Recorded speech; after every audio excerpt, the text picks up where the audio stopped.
وَهَلْ أَتَاكَ نَبَأُ الْخَصْمِ۔ اب یہ جو 3-4 واقعات اس صورت میں آ رہے ہیں یہ مشکلات القرآن میں سے ہیں۔ اس کی وجہ یہ ہے کہ یہ ہیں واقعات، لیکن ان کی یہاں پہ صرف اشارے کنائے میں قرآن نے تذکرہ کیا ہے۔ ان کی تفصیل کے لیے اگر ہم رجوع کرتے ہیں تورات کی طرف تو وہاں ہمیں کچھ قصے ایسے ملتے ہیں کہ جو انبیاء کی شان سے پوری طرح مطابقت نہیں رکھتے، لہذا ایک بہت یوں سمجھیے کہ ایک ہمارے لیے شش و پنج کا مسئلہ ہے کہ مفسرین واقعہ تو اس طرح کا ہے، معلوم ہوتا ہے کہ کہیں کو خطا ہوئی ہے اور ہو جاتا ہے۔ آخر نبی اور رسول جو ہے وہ بھی سب اللہ کے بندے تھے اور اللہ تعالیٰ کی طرف سے خصوصی حفاظت ان کی ہوتی تھی، وہ معصوم ہوتے تھے بئی معنی یہ نہیں کہ ان کے اندر کوئی غلطی کا رجحان ہی کبھی پیدا نہیں ہو سکتا تھا، وہ تو اگر یہ رجحان ہی پیدا نہ ہوتا تو فرشتے ہوتے، پھر وہ انسان نہ رہتے۔ جب تک وہ انسان تھے تو اس رجحان کے پیدا ہونے کی نفی ہم نہیں کر سکتے، لیکن یہ کہ اللہ انہیں بچا لیتا تھا، روک لیتا تھا۔ تو وقت کے اوپر بچا لینا، روک لینا، جیسے حضور کے بارے میں آتا ہے کہ آپ اپنی وہ نوجوانی کے دور میں حضور فرماتے کہ 2 مرتبہ میں نے ارادہ کیا کہ وہ جو میلے ہوتے تھے جہاں پر کچھ وہ قصے کہانیاں ہوتی تھیں، وہاں پر فوش گوئی بھی ہوتی تھی، شاعر جو ہے وہ ایسے ایسے اپنے قصیدے سناتے تھے، اپنے معاشقوں کی تفاصیل بیان کرتے تھے، تو 2 مرتبہ حضور کہتے ہیں میں نے ارادہ کیا کہ میں بھی ان میں جاؤں، دیکھوں کیا ہوتا ہے، وہاں پہ میں بھی شریک ہوں، لیکن دونوں مرتبہ یہ ہوا کہ فاصلے پر ہوتا ہوگا، ظاہر بات ہے کہ عین مکے میں تو نہیں تھا وہ، تو جیسے عکاس کا بازار جو ہے وہ ذرا فاصلے پر لگتا تھا،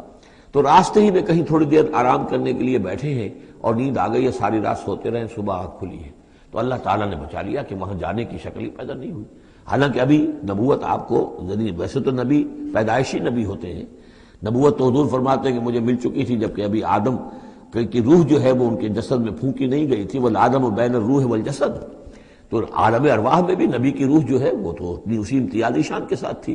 لیکن یہ کہ نبوت کا ظہور ہوا ہے جب آپ کی عمر 40 برس کی ہوئی ہے، لیکن اس سے پہلے بھی بچپن میں بھی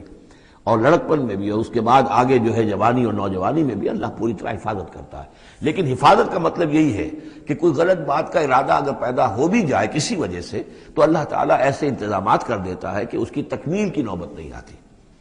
اب یہ جو ایک واقعہ ہوا ہے حضرت داؤد علیہ السلام کا، اس کے پیچھے جو قصہ بیان کیا گیا ہے جو تورات میں ہے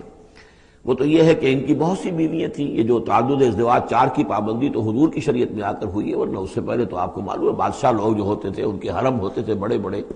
تو حضرت داؤد علیہ السلام کا بھی بڑا حرم تھا، بیویاں تھیں بہت سی، لیکن اسی اثناء میں انہیں کسی اور عورت کے بارے میں ان کے دل میں خیال پیدا ہو گیا، رغبت ہوئی، اس سے وہ شادی کرنے کی خواہش پیدا ہوئی، اور وہ کسی شخص کے نکاح میں تھی۔ اس خیال کا دل میں آنا جو ہے بس اس کے اوپر ٹوکنے کے لیے کہ تم کیا سوچ رہے ہو، یہ غلط بات سوچ رہے ہو، اللہ تعالیٰ نے ایک شکل پیدا کر دی۔ وَهَلْ أَتَاكَ نَبَأُ الْخَصْمِ، اور کیا تمہارے پاس آ چکی ہے 2 دعوے داروں کی خبر، یعنی کچھ لوگ آئے تھے جن کا ایک مقدمہ تھا، ان کی خبر، اِذْ تَصَوَّرُوا الْمِحْرَابَ، جبکہ انہوں نے دیوار پھلانگ کر محراب میں، حجرے میں جہاں حضرت داؤد علیہ السلام اللہ کی عبادت میں یاد میں مشغول تھے وہاں پہنچ گئے، پہرے داروں وغیرہ سے سب سے بچ کر فصیل کو یا دیوار جو تھی اس کو پھلانگ کر آ گئے۔